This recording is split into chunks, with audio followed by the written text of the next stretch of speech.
after colonization ended, we needed new structures to keep these countries where they were. Okay? And the first of those is aid. Okay? We give them aid. Aid for what? Actually, we give them aid to keep repressive regimes in power. That's all.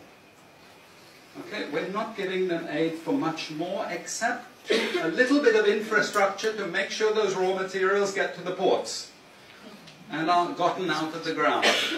But for the most part, we give repressive regimes money and power and guns to keep that system going. This is what it's fundamentally about. All the hypocrisy about transparency and democracy and bullshit like that, it's all bullshit. You know? And at least the Chinese don't enter into that bullshit. They say, we don't care about the whole political environment, we just give the money. Okay? And it's for raw material extraction, period. Okay? Number two, and this was a very important one, still is, debt. I was telling some of my students today, was it today or yesterday, about Confessions of an Economic Hitman. You remember this? Have any of you heard of this one? Confessions of an Economic Hitman. It's a book written by John Perkins, who used to work for a very nebulous, opaque bank. No one had ever heard of this bank, but it was formed in the 1950s by the IMF, the CIA, and the American State Department. And it had only one job: to lend money to developing countries that were raw material producers in order to indebt them. Once you are in my debt, I control you. Okay? And this bank had 4,000 employees. But no one ever heard of this bank, you see. But it would go to country after country offering loans. And if the president did not accept the loan, they were killed. And he gives two examples of presidents who were killed when they did not accept the loan. You see, the lending is also very important to trap the country.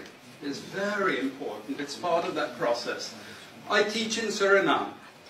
And Suriname in recent times had a huge foreign exchange reserve. So big they didn't need to borrow money. And then one of my students, who was very high up in government, he said, you know, the IMF is trying to convince us to borrow money from foreigners. Why? I thought, duh, you know, sorry about this, but, you know, this is the game. And in the end, Suriname did borrow this money because the IMF said, if foreigners lend to you, then everyone will think Suriname is such a strong economy that foreigners are interested in lending to you. You understand? Before Lula came to power, you know, the previous president in Brazil, Cardoso, his predecessor, took a gigantic international loan. No necessity for taking the loan. Why? Because once I catch you with the debt strings, I hold you forever. You are my prisoner. Okay, so debt has been this huge spider's web which has trapped sub-Saharan Africa and keeps them held there. Aid, debt. We have a third structure which is again not known by many people, but it's something that was put in place and continues to this very day, with no one discussing it. No one says anything about it. It is monopoly buying structures. This is for all raw materials and basic agricultural goods produced by developing countries. There are only 4 or 5 Western multinationals that buy all those goods.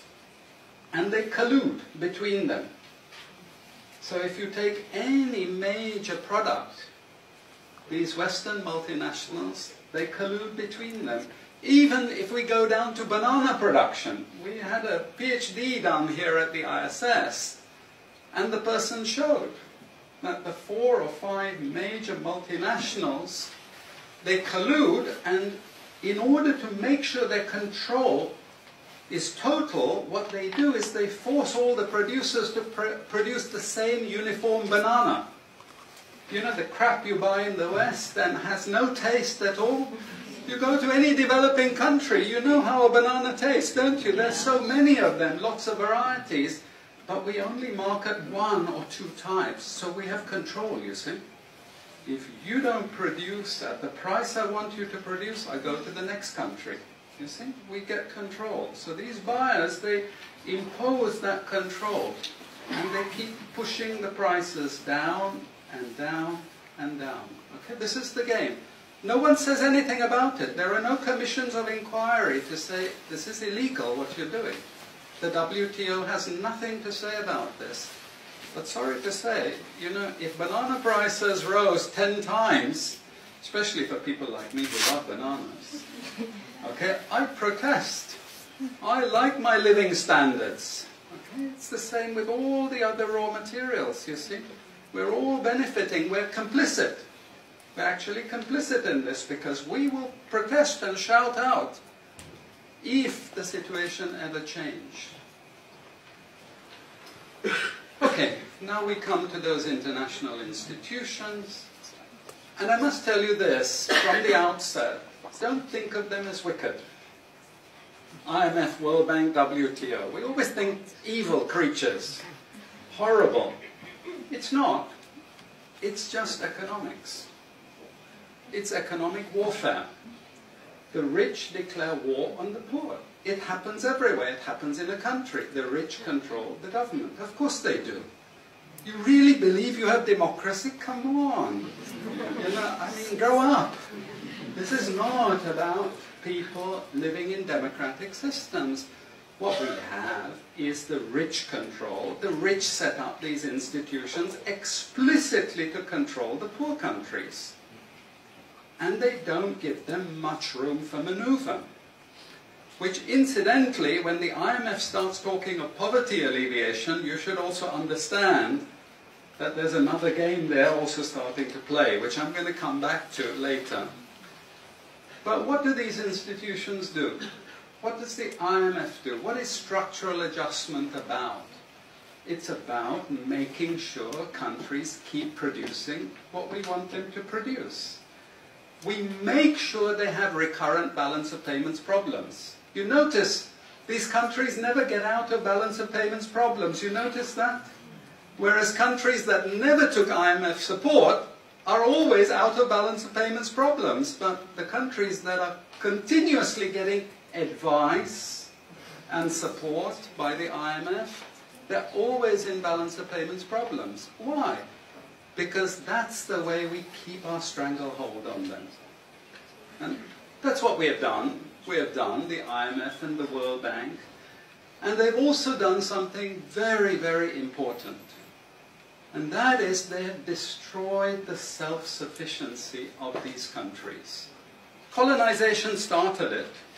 Okay? One of the most important things is we destroy food self-sufficiency. Okay? And the World Bank continued it. They forced most countries to eliminate all food subsidies and food support. Okay? Because once you don't produce your own food, I increase my control over you. How do we know this? Well, very funny thing happened some years ago. Not so funny, actually. It involved starvation of a large number of people in Malawi. Okay? Many of you could remember this because it was really tragic. But the Malawian finance minister, who was under terrible threat at the time, suddenly broke ranks and he said, well, you know why we had this famine? Because one of the conditions of the loan given by the World Bank was we destroyed all our grain surplus stocks. Why?